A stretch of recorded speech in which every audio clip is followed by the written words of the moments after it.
Kai nėra vietos sodo atliekoms, tvarkytis gali padėti sodo smulkintuvai. Rūpestingai prižiūrėtas sodas ar sodyba kiekvienam teikia džiaugsmo. Tačiau kur dėti per sezoną susikaupusią sodo atliekas? Nupjautą žolę, nugenėtų medžių ar krūmų gyvatvorių šakas, lapus, nuvytusias gėles. Juolab, kad tokių atliekų negalime deginti ir teršti gamtos. Visas šias žaliasias atliekas gali perdirbti sodo smulkintuvai. Kaip sodininkui ar sodybos šeimininkui pasirinkti sodo smulkintuvą, pasakoja mūsų techninis konsultantas Eduardas Derenka.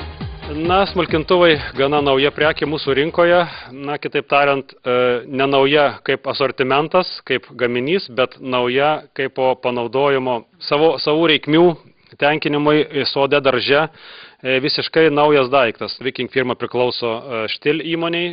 Viking vardas prasidėjo būtent nuo smulkintuvų, dėl to yra ir nepakeistas prekinis ženklas Viking, kadangi smulkintuvai tai buvo šitos įmonės gaminių pradžia arba produkcijos pradžia. Sodo smulkintuvai išvaduoja nuo griozdiškų šakų, daugybės smulkių šakelių ir daug kitų vietos užimančių augalų atliekų, kurių susikaupia kasmet.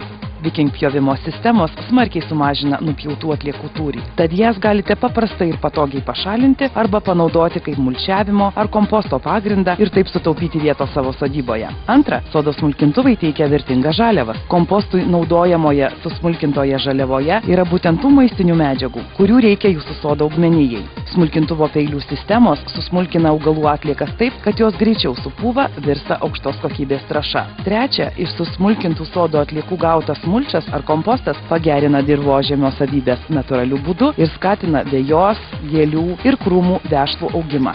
Dar vienas panaudojimas jau galbūt medienos dalelių smulkių, tai yra susmulkintų sodo daržo atliekų, ir ne tik sodo daržo, bet ir, sakykime, krūmynų. Tai yra kuras. Nepaslaptis taip pat mums, kad susmulkinta mediena arba jos drožlės, tai yra kuras, tai yra žaliava krosnėms, tiek, sakykime, apatinio degimo katilams, tiek ir dujų generacinio principo katilams. Pas mus Respublikoje taip pat yra nemažai pramoninių katilinių, kurios naudoja tą kurą. Ir privačioms reikmėms tokį, kurą arba tas skiedras mes taip pat galime puikiai pasigaminti.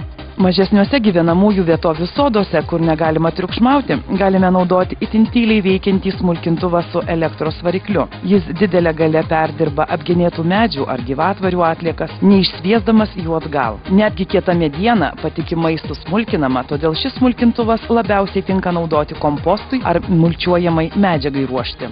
Kalbant apie asortimentą, taip pat reikėtų pasakyti, kad štai mes čia turim ne visus egzempliorius, tačiau būdingiausius iš jų, sakykime, čia galim eksponuoti ir pamatyti.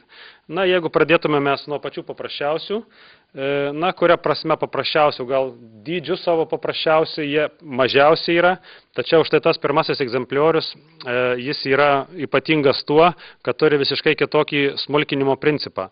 Mums įprastas drožlių gaminimas jau šituo smulkintuvu nevykdomas, tai yra traiškymo principas.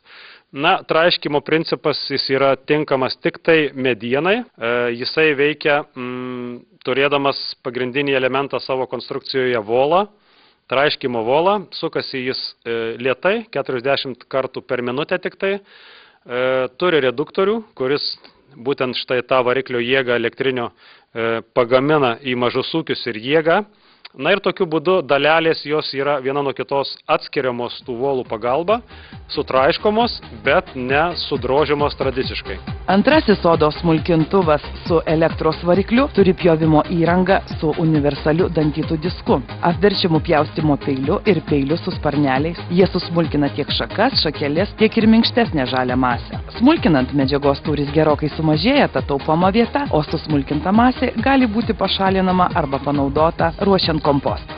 Pats mažiausias smulkintumas jau taip vadinamas tradicinis, kuris turi diską ir peiliukus.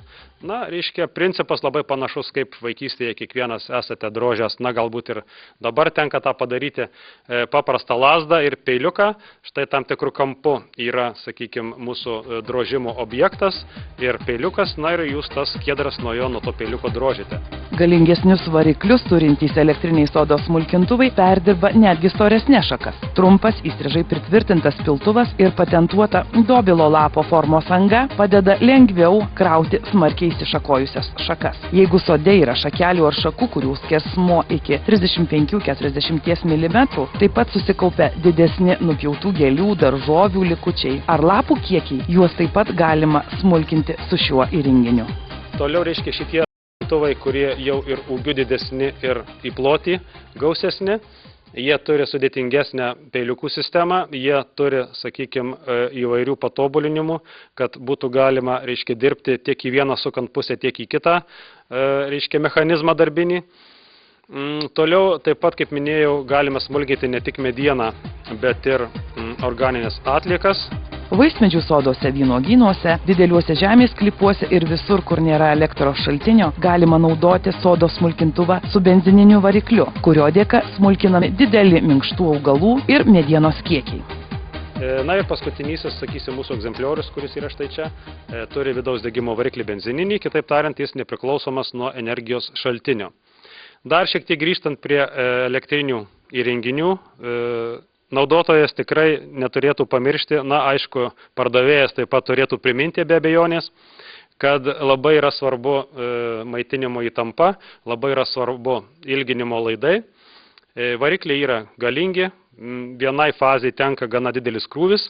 Jeigu jūs norite kažkur tai nusinešti toli tą įrenginį, laidas turi būti parinktas atitinkamai pagal štai tuos elektrinius parametrus, kad nebūtų įtampos sumažėjimo, nes kitaip, aišku, tas elektrinis variklis arba elektrinė pavara išeis iš rikiuotės.